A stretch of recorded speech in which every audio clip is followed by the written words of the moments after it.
இறைமறை இயம்பும் 2 முன்மாதிரி பெண்கள் அப்படின்னு திருக்குரான் சொல்லக்கூடியவங்க யார்? இவர்கள் பெண்களுக்கு மட்டும் தான் முன்னுதாரணமா அப்படின்னு கேட்டா, இறைமறை ஆண்களுக்கும் பெண்களுக்கும் எடுத்து சொல்லுது இல்லையா? அந்த எல்லாருக்குமே இவங்க 2 பெண்களை முன்னுதாரணமாக அல்லாஹ் சொல்லியிருக்கிறான். சொல்லுகிற போது இறைமறையே முன்னுதாரணமா 2 பேரை வச்சு சொல்லணும். ஆண்களைத்தான் சொல்வான் அப்படின்னு எதிர்பார்க்கும்போது, மிக அழகான ஒரு முன்மாதிரியாக அல்லாஹ் எடுத்து சொல்லக்கூடியது யாரு அப்படின்னா, ஃபிரௌனுடைய மனைவியை அல்லாஹ் இறை நம்பிக்கையாளர்களுக்கான உதாரணமாக எடுத்து காட்டுகிறான். 66:11ல இருக்கக்கூடிய வசனம் இது. ஒரு பெண்ணை எதற்காக அல்லாஹ் ஒட்டுமொத்த இறை நம்பிக்கையாளர்களுக்கும் உதாரணமாக கூற வேண்டும்? ஒரு பெண்ணை உதாரணமாக கூறும் அளவுக்கு அந்த பெண் என்ன செஞ்சிருக்க முடியும்?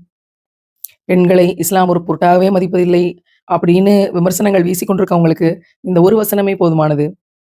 எவ்வளவு உயர்வான இடத்தில் பெண்களை இஸ்லாம் வைத்துள்ளது என்பதை இதிலிருந்து புரிந்து கொள்ளலாம்.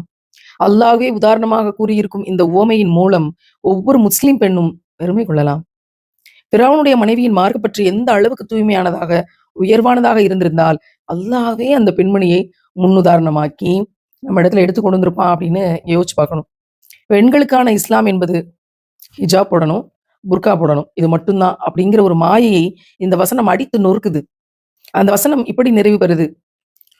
ஒருபோது அவர் இறைஞ்சினார், என் அதிபதியே, எனக்காக உன்னிடத்தில் சுவனத்தில் ஒரு இல்லத்தை அமைத்து தருவாயாக.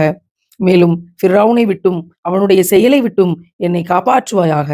மேலும் கொடுமை புரியும் சமூகத்திலிருந்து எனக்கு விடுதலை அளிப்பாயாக. ஆமீன். வசனம் 66:11 எப்படி ஆரம்பிச்சு எப்படி முடியுது அப்படிங்கிறது இவ்வளோ அழகா நம்ம இந்த இந்த 2 பக்கத்துல எடுத்து பார்க்க முடியுது பாருங்களேன்.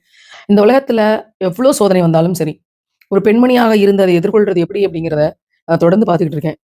எவ்வளவு சோதனைகள் வந்தாலும் இந்த உலகத்துல மனோதைரியத்தோட அதை எல்லாத்தையும் எதிர்கொள்ளும் ஆற்றலை தருமாறு இறைவனிடத்துல கேட்ட இந்த பிரார்த்தனை இருக்கு இல்லையா? எனக்கு ஆகப்பெரிய டூல், ஆகப்பெரிய ஆறுதல், ஆகப்பெரிய கைடன்ஸ், ஆகப்பெரிய நிம்மதியை தரக்கூடிய ஒரு விஷயம் இந்த வார்த்தைகள். அந்த பெண்மணி எவ்வளவு தூரம் துன்பத்திற்கும், துயரத்திற்கும் ஆளாகி இருந்திருப்பார் அப்படிங்கிறது இந்த 4 வரியில தெரியுது.